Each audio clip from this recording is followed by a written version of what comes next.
اندازه ضرر انتخابات 2 برابر کم کرده می شود. معیار برای اشکار نمودن نادرستی امضاها صحیح‌تر افاده کرده می شود. مهلت پس گرفتن نامزدی نه دیرتر از 7 روز تا روز انتخابات مقرر کرده می شود. وقتی افیر برای برآمد در رادیو و تلویزیون دولتی زیاد کرده می شود، برای نامزدها از حوزه یک مانداتی تا 20 دقیقه، برای حزب‌ها تا 40 دقیقه. تغییر دادن شکل بولتن انتخابات و ترتیب پر کردن بولتن انتخابات یک سطر علاهیده ضد همه نامزدها یا که ضد همه رویخطها اضافه کرده می شود و به جای خط زدن انتخاب کننده در بولتن انتخابات شکل علامت جمع می‌گذارد. اینچنین معیار محدود کنی اشتراک کارمندی در واخوری‌های نامزدها با انتخاب کنندگان پیشنهاد شده است که آنها همین کارمندان در این واخوری‌ها نمی‌توانند رئیسی کنند.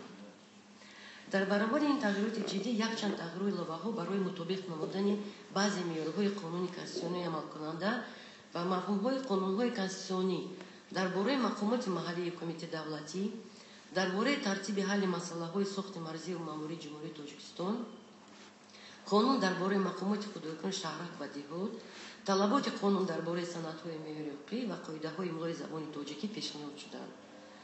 مطابق قرار شروع مجلس نمایندگان مجلس عالی جمهوری تاجیکستان از 6 ژانویه سال 2014 رقم 2221 کمیته‌های مجلس نمایندگان حکومت جمهوری تاجیکستان شعبه حقوق دستگاه مجلس نمایندگان خلاصه خود را پیشنهاد نمودند.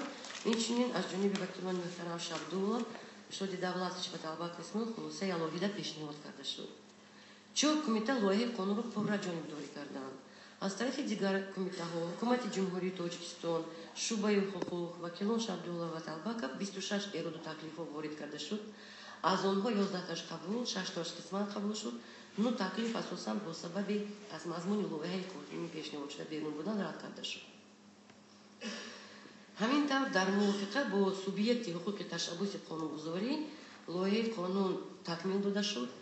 از جمله با پیشنهاد شبدولا و طلبکا یک ماده نو یک پریم عاید به قانونگذاری جمهوری تاجیکستان درباره انتخابات مجلس عالی اضافه کرده شد.